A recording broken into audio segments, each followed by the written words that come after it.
So hello and welcome to today's video. So Rockstar Games, arguably one of the most popular game developers out there with monumental success on many of their releases. But not every game they thought of ever saw the light of day. So today we're going over a few of their cancelled ideas. Let's go over these in order of their cancellation. And we'll start off with the weirdest one first, which was Kid Kirby from 1995. So you know Kirby, right? That pink little puffball Nintendo mascot that has some of the most child-friendly designs known to mankind. I mean, the games are very easy, they're colourful, they're cutesy, they appeal to young children and casual gamers. Well, believe it or not, Rockstar North, back when they were named DMA Design, were close to making an entry into the Kirby series. The same developers who would eventually go on to make games like Manhunt and Body Harvest. Now, this game would have been known as Kid Kirby and was scheduled for release on the Super Nintendo in 1995. The game was a prequel to the Kirby series, starring a much younger version of the pink puffball himself, and the gameplay would revolve around the SNES mouse accessory, which by itself was an awful selling accessory, and the game did not play well at all with a Super Nintendo controller, and so the game was canned. Now, to quote the Kirby wiki, according to Mike Daly, the gameplay would use a Super Nintendo mouse to click and drag to stretch Kirby out and then launch him to progress the level, in a manner very similar to that of mobile games like Angry Birds. So who would have thought it? Rockstar could have made Angry Birds before Angry Birds. Can you imagine that timeline? Anyway, there have been a few renders of the game that have surfaced online, most of which were discovered on Mike Daly's Flickr and a 1995 Nintendo sourcebook which was auctioned off in 2012.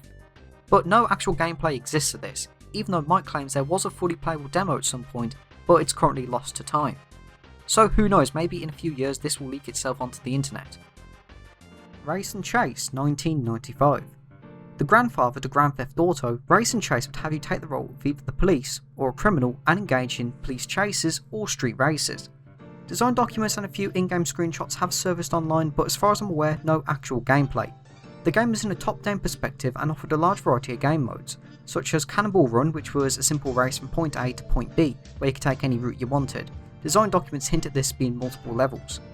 Demolition Derby, a last man standing kind of match where you have to destroy every other car you can and be the last one standing. And of course, Bank Robbery. Now this one has you either play as a cop or a robber. If playing as a robber, the player has to escape the police by reaching safe houses or skipping towns, or if you're playing as the police, you have to stop the getaway cars from escaping. The missions in this game mode would have a variety available, such as, well, a different start point, how much police presence there was in different towns, and so on. The leaked design document also says on PC there was going to be a reduced detail mode for lower spec computers, which would make the games look more like SimCity than, well, whatever there's planning beforehand. Now, interestingly, Rockstar might have remembered this and reworked parts of this into Grand Theft Auto's Cops and Robbers game mode for GTA 4's multiplayer. Or more recently, in GTA Online's casino update, it seems that Rockstar themselves have acknowledged this by making an arcade game called Race and Chase. But as far as I'm aware, it's not like the actual concept much. Grand Theft Auto 64 and SEGA Saturn, 1995 and 1999. Now, these were just going to be ports of the PS1 GTA games to the Nintendo 64 and SEGA Saturn, and the only remains of the Nintendo 64 version are from a foreign magazine scan. Apparently this was going to be an enhanced version with better graphics and some new missions. Now, the Sega Saturn version had a bit more info behind it, as apparently this was going to be released 3 months after the GTA PS1 version, but due to the Sega Saturn's poor console sales in America and some financial concerns, it was scrapped. But there are some magazine scans and screenshots that do exist. Grand Theft Auto Online Crime World 1999. Despite sounding like a GTA Online update, it actually isn't, but this dates back to 1999, where Rockstar, back when they were known as DMA Design, had plans for a PC-only version of the top-down GTAs, known as GTA Online Crime World. Nothing exists about it other than this segment from PC Zone, which reads, "Now Grand Theft Auto Online Crime World is a different matter, with worldwide servers letting you drive about and against other players in local cities. Whether this means US players will be able to drive around in US cities remains to be seen. And we don't know yet whether Crime World will be 3D or top-down. At a guess, 2D view seems more feasible at this stage. We'll keep you posted on release dates for both games." And a screenshot which says GTA Online could look something like this. Now, I don't need to say it, but I think it's very likely that Take-Two had plans for an online Grand Theft Auto which they couldn't really do until the 360 and PS3 era, which, as we know, has been a monumental success for them, so they really did think ahead with GTA Online. Grand Theft Auto 3 or GTA Advance for the Game Boy Advance in 2001, and this is the messiest entry on this list, as it was cancelled, then handed over to Crawfish in 2002, and scheduled for 2003. but then Crawfish shut down and laid off all of its staff. After this, Destination Software claimed they were publishing it again, and then the development was moved to Digital Eclipse, who, as we know, worked on the final version of Grand Theft Auto Advance. Since then, a few former developers have spoken about what this version of GTA would have contained, such as the story. The story would have taken place months before GTA 3, and characters from Vice City and GTA 3 would make an appearance, alongside many new characters who were based off Crawfish employees, who never made it to the Digital Eclipse version of GTA Advance. The original main character wasn't like either, which, to quote, "The main character wasn't the same as the PS2 version, but he looked kinda similar. He's taken on from the Mafia at the beginning of the game like the original, but stays working for them throughout, as he chases a Mafia deserter and a case full of money from Callahan Bridge to the Cedar Ridge Observatory. The story is much different from that of Digital Eclipse. There was also multiplayer planned, which contained 4 game modes: Liberty City Survivor, which was a deathmatch, City Circuit, just racing, Carjack Crazy, which was where players raced to collect a list of vehicles and return them to their garage, most likely reworked for the Simeon stuff in GTA Online, and Special Delivery, where players fight over a package which must be taken to their base. Once again, this idea seems to have been reworked into GTA Online's businesses. The other ideas were seemingly reworked into GTA Advance instead. Also in 2016, P-Top Online uploaded a video showing off the Crawfish version of GTA Advance, but it's very, very unfinished. Spec Ops 2003. In the late 90s and early 2000s, Spec Ops was one of Take-Two's leading franchises, spanning multiple yearly releases from 1998 to 2002, and as such Take-Two Interactive were looking for a studio to work on the next entry after Spec Ops Airborne Commando, which came out in Halloween 2002.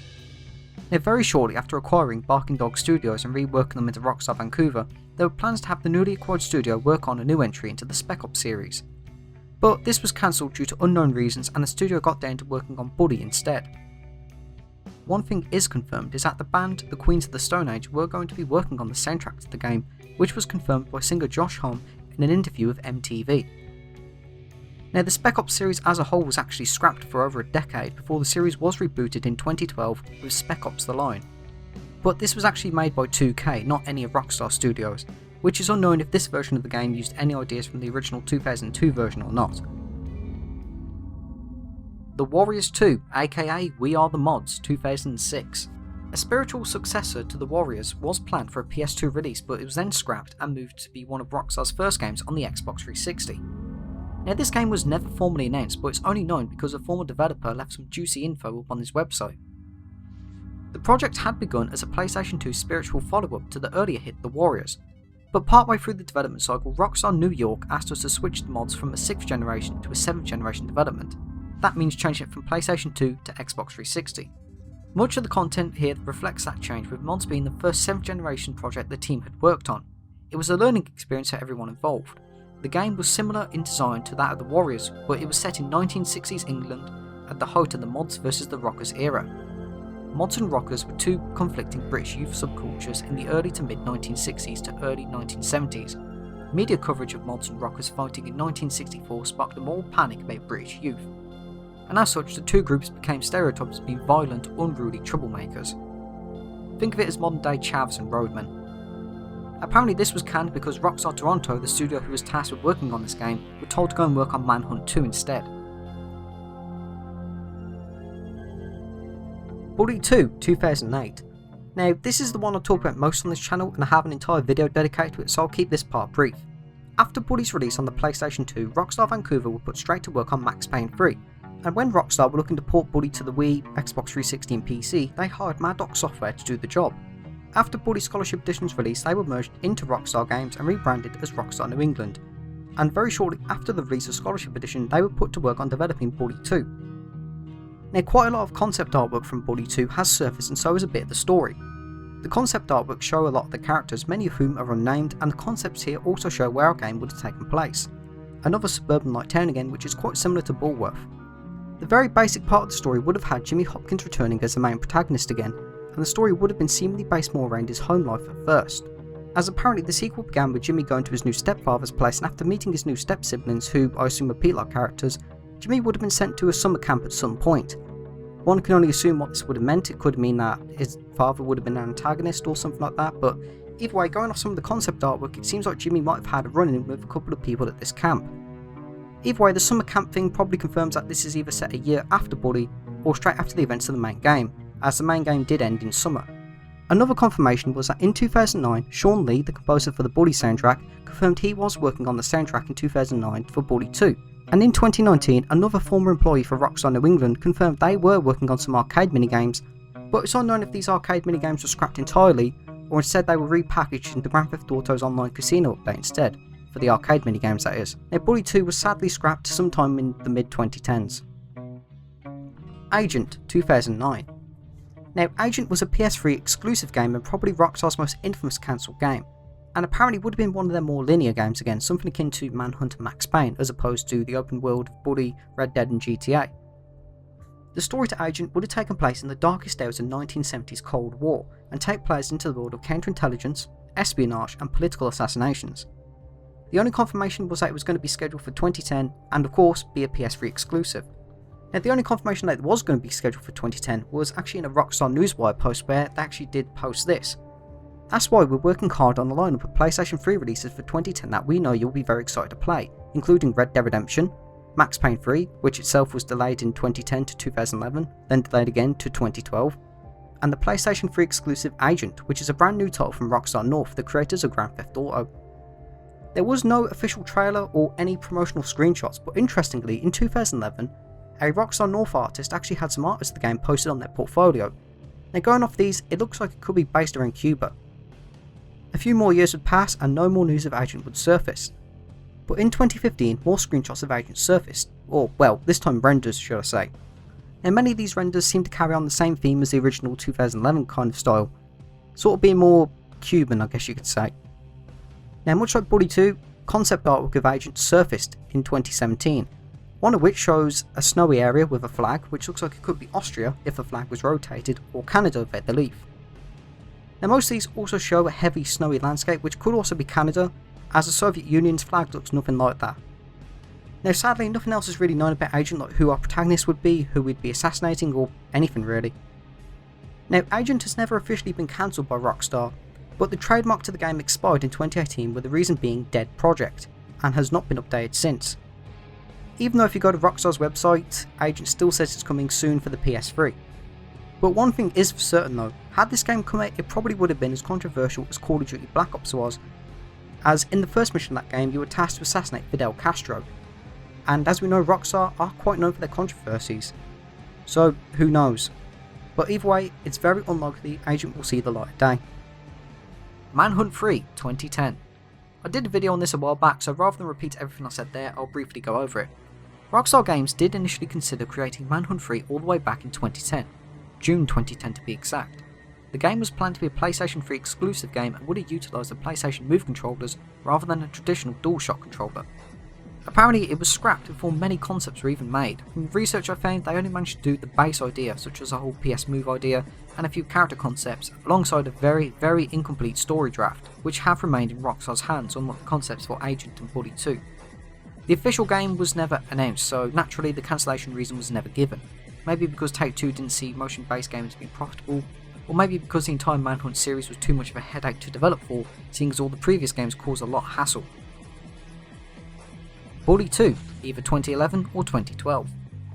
Now this info was leaked to Video Game Chronicles in 2019, but Bully 2 was picked up again sometime in the early 2010s after the release of Red Dead Redemption.